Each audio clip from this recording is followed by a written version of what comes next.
एक माँ बाप की तरफ से अपनी औलाद के लिए सबसे इंपॉर्टेंट तोहफा इल्म और अदब है।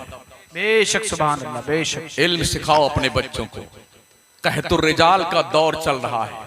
हमारे बच्चे, हमारी बच्चियां कैरियर बनाने की धुन में इतना आगे निकल चुके हैं, कभी कभी उनकी लाशें किसी झाड़ी में पड़ी मिलती हैं, कभी कभी उनकी लाश नाली में सड़ रही होती है, कभी कभी उनकी लाश नहर में तैर रही होती है, कभी उनके टुकड़े बना करके किसी खड्डे में दबा दिए जाते हैं। बाद में पता चलता है वो यूं हुआ और यूं हुआ और यूं हुआ। जब पूरी नाक कट जाती है तब महोदय जी को होश आता है, अरे क्या करें। काल करे सो आज कर, आज करे सो। अपने मदरसे बनाओ, अपने स्कूल बनाओ, अपने कॉलेज बनाओ, अपनी यूनिवर्सिटी बनाओ। अगर महीने में 30 दिन बकरा और भैंसा और मुर्गा ठूस के खाते हो ना, एक दिन खाओ, पैसे बचा करके इतनी मिकदार में कर लो, कम से कम एक साल में एक कॉलेज एक जिला में तो बन जाए मुसलमान। बेशक। ताकि आपकी बच्चियां, हमारी बेटियां, हमारे बच्चे इस्लामी सिस्टमेटिक निजाम के दायरे में रहते हुए दुनिया की तालीम हासिल। बेशक, बेशक, सुभान। आज आपकी बच्चियों पे अरसे हयात तंग हो चुका है और ये बाज़ाब्ता तौर पर स्कूल और कॉलेज के दरवाजे हमारी बच्चियों के लिए बंद किए जा चुके हैं, तकरीबन इस शर्त के साथ एडमिशन लेना है तो नकाब उतार के आना पड़ेगा, हिजाब उतार के आना पड़ेगा। अब कहां बैठे हैं आप? हम सुन्नी लोग बहुत गरीब आदमी। अच्छा, शादी देखिए इनकी सुन्नी लोगों की, सही फरमाया। लगता है शैतान पूरी अपनी आबादी के साथ इनके घर में नाचने आ गया। बेहयाई, बेशर्मी, गुंडागर्दी, आवारागिरी, ढोल, नाच, गाने, हिजड़े और रंडियां तक बुलाई जाती है। बेगैरत हमारे इतने सुन्नी भी है जो बेगैरती करते हैं। एक दो नहीं, 50-50 लाख, 1-1 करोड़ रुपए सुन्नियों ने शादी में खर्च किया। सही फरमाया। और उन्हीं बेगैरतों से कह दो दारुल फैजान शेरी में एक कमरा बनाने की जरूरत, बहुत धंधा बंदा चल रहा है। बेशरम कहीं का, पगला गया है।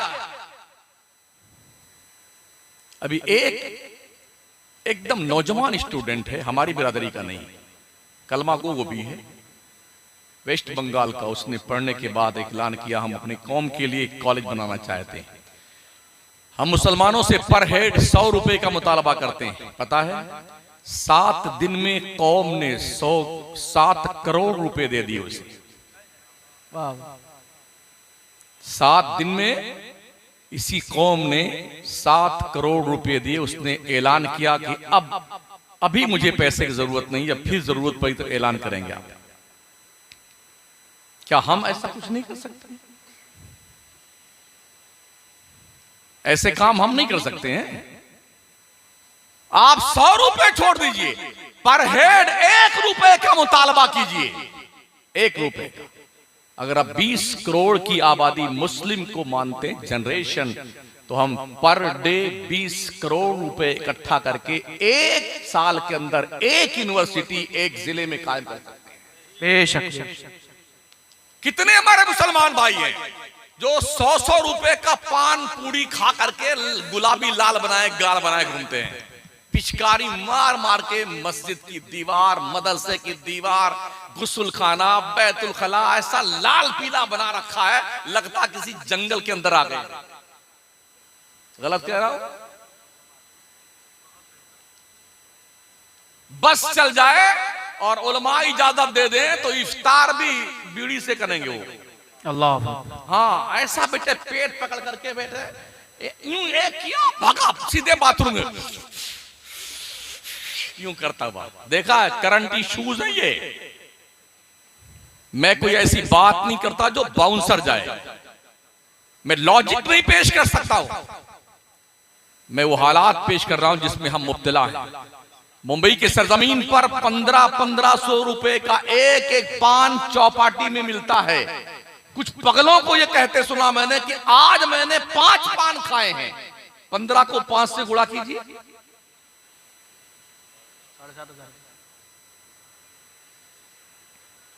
जिस कौम का पगलाया हुआ इंसान एक दिन में 7,500 का पान खा जाए, पूड़ी खा जाए, बीड़ी पी जाए, वो कहते हम बहुत गरीब आदमी, हम बहुत गरीब आदमी। और जब इसका शौक चल रहा है और तोंद फटने लगती है तो कव्वाली करवाता है, डबल कव्वाली। हाँ, और शौक चल रहेगा तो तिबल कव्वाली, एक कव्वालीदार, एक कव्वाल और एक बेहया औरत बीच में बैठी रहती है। बिल्कुल।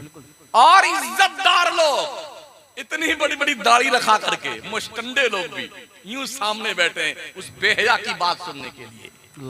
एक दौर था हमारे बचपन में जब इन नचनियों गवैयों को इज्जत की कुर्सी पर बैठने का अधिकार नहीं था। ये अगर किसी पाकीज़ा साले माशरे में आते थे ना, लोग उसको जमीन पर उधर बैठ। और आज कितना जमीर मर चुका है हमारी कौम के लोगों का, इन नचनियों और गवैयों को स्टेज पर बिठाता है और खुद सामने नीचे बैठता है। वाह वाह वाह वाह, क्या बात है, क्या बात है। फजर की नमाज हो जाने तक कव्वाली गाता रहता है पगला, और हमारी पागल कौम पूरी रात कव्वाली सुनती रहती है। अल्लाह